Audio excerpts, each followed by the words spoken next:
What's up sa inyo mga kabayan? Magandang araw sa inyo. Alam ninyo, napakarami ngayon ng kumakalat sa social media na kung saan mga kabayan nagrereklamo ang ating mga kapwa OFW na mukhang nagkakadayaan mga kabayan. Yan ang lumalabas, no? Kasi nga marami na yung mga nagboto mga kabayan sa online voting na yan. Yan pala mga kabayan na hindi pa naisa sa batas, no? Pero nilunch na nitong Comelec, no, ni George Garcia mga kabayan, yung online voting na yan. Na hindi tayo piho kasi napakarami nang nagpapakita, no, ng kanilang mga boto na kung saan yung mga hindi naman nila binoto mga kabayan ay siyang lumalabas. Like for example, itong si ate nagpapaliwanag dito na yung kanyang binoto mga kabayan ay hindi yon ang lumalabas. May ilan na lumalabas na binoto niya pero the rest mga kabayan ay iba na, no? Nandun si Bong Revilla, nandun si yung mga nasa alyansa, meron pang mga makakaliwang grupo. Ay ano na mga kabayan nangyari ngayon dyan sa botohan na yan.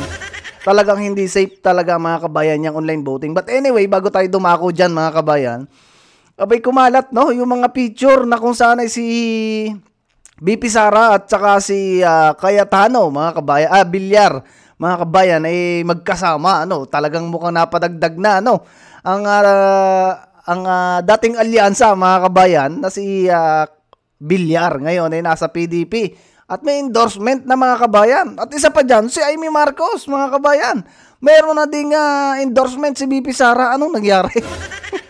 Anong nangyari mga kabayan? At talagang parang ang nangyayari ngayon ay magulo mga kabayan. Bakit si BP Sara ay ginawang endorser, no, ni Amy Marcos? So panoorin muna natin mga kabayan itong endorsement na to. Napakatindi. Napakatindi nang nangyayari sa politika mga kabayan. Hindi natin mapagwari na si BP Sara pala i-endorse, no? Ito si si Manang Amy. O pakinggan natin mga kabayan. Napakalupit ng dito, yo. Ipaglalaban tayo ni Amy Marcos. Itim ngayon ang kulay ng bansa.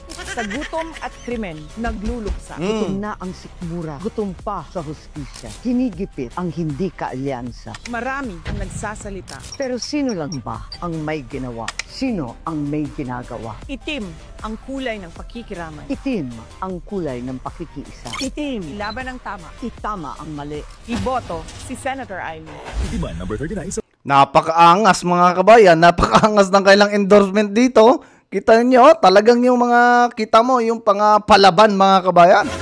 Ay anong nangyari dito mga anong nangyari? Bakit ito ini-endorse ni BP Sara? Talagang may ganito pa. Pero yung mga line-up mga kabayan ng PDP, bakit si BP Sara walang endorsement na gantong talaga namang sinamahan pa ng mainam?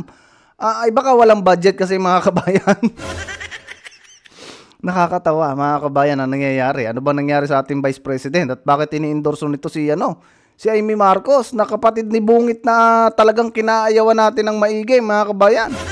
Ano kaya ang pinaplano ng ating Vice Presidente? Bakit naman ganyan, inendorso niya si Amy Marcos?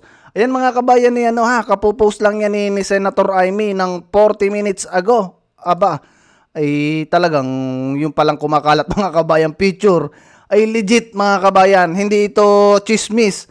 Yan talaga ay inendorso na at ito ay literal mga kabayan na nakapost sa Facebook page ni Amy. Kung gusto niyo ipuntahan niyo na rin at nang sa ganon mga kabayan maging aware kayo. Ano ba ang nangyayari ngayon sa ating politika? Bakit si BP Sara ay nag-i-endorse ng kapatid ng kinaayawan natin? But anyway mga kabayan, pakinggan naman natin itong reklamo ni ate. At talagang masama din ang loob dyan sa online voting na yan. Abay kainaman mga kabayan. Mukhang hindi ligtas, no?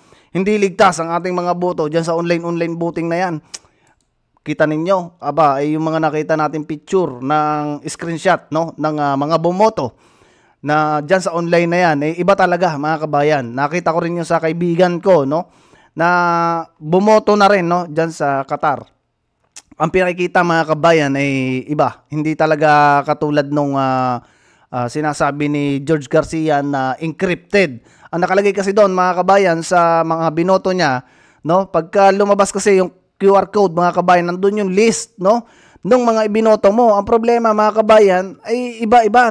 Nagkaroon ng mga ibang pangalan doon na yung iba ay hindi natin kilala. Meron pa doon mga congressman, no, na hindi natin talaga gusto na iboto.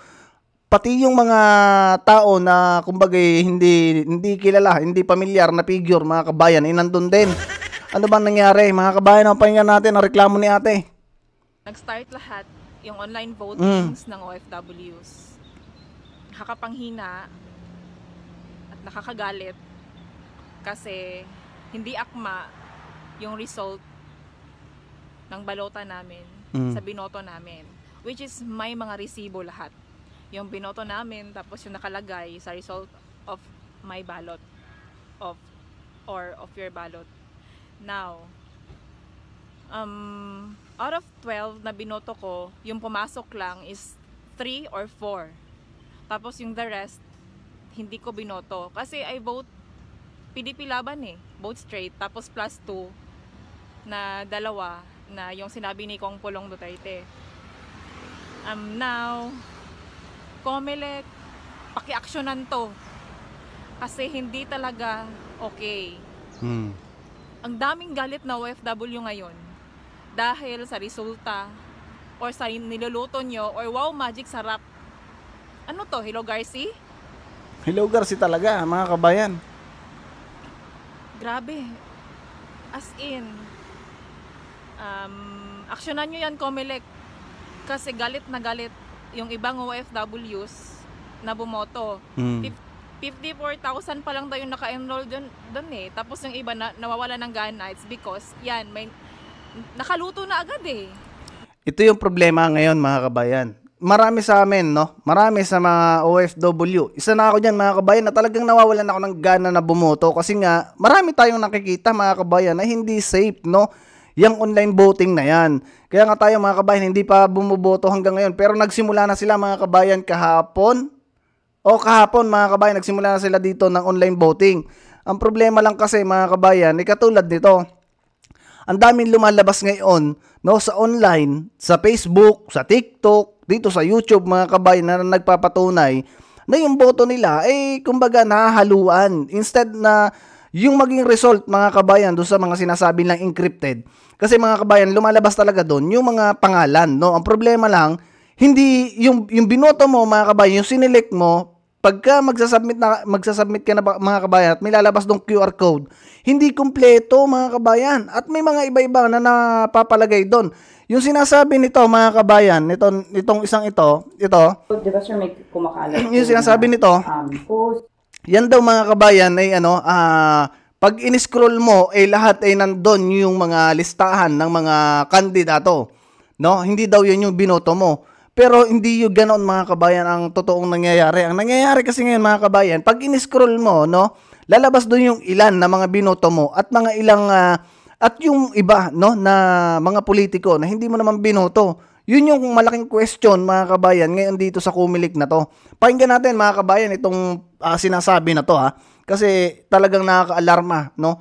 Yung mga boto ng mga OFW na hindi makakount kung sino ba talaga yung binoto nila kasi ganyan yung lumalabas. Paano kami makakasiguro o paano tayo, mga kabayan, makakasiguro na yung ibinoto natin ay yun talaga yung papasok sa system nila? Kasi doon pa lang, mga kabayan, sa pinakikita, no, na result doon sa QR code na yon, kumbaga, hindi katulad doon, mga kabayan, na manual voting, yung pagka pumunta ka sa mga presinto, may lalabas doon na yun talaga yung binoto mo. Doon nga, mga kabayan, sa manual, doon nga sa mga presinto, no, yung hindi katulad ng online voting, nakikita mo, no, pero nagkakaroon pa rin ng dayaan. What more pa dito, mga kabayan, sa online na to, na ito pala hindi pa naipapasa o hindi pa naisa sa batas. About how the person here in Singapore just voted. Tapos may lumalabas po na code na lumalabas po yung mga names ng hindi daw niya binoto. Ano po yung assessment natin doon, sir? Okay. So actually part siya ng process. It was designed like that. So yung sinasabi nila is yun yung ballot locator.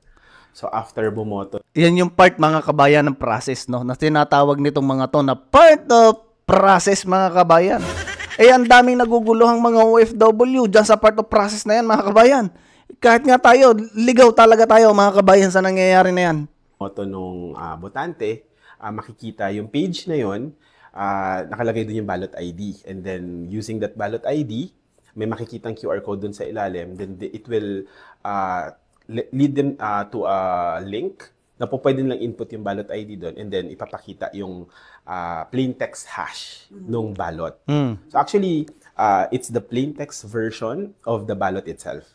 So yung makikita nila doon, if they actually scroll from start to finish, what they will see is all the list of candidates that are in the ballot itself. So po pwede nilang i-compare yon sa ballot face, which can also be found in the COMELEC website. So they will see that it's all the complete list of candidates for senators as well as party list. They will not really see yung actual na binoto nila doon because it is encrypted. So it is... Yun yung problema, mga kabayan. Yan yung problema dyan sa online voting na yan. Kasi nga, hindi namin sure, no? Kasi ang sinasabi nila, secrecy, no? Sanctity daw ng mga binoto, mga kabayan, ng voters. Ay paano namin masisiguro na talagang yung ibinoto namin, mga kabayan, yung binoto natin, ay yun talaga yung lalabas dyan sa counting machine, mga kabayan. It's designed like that.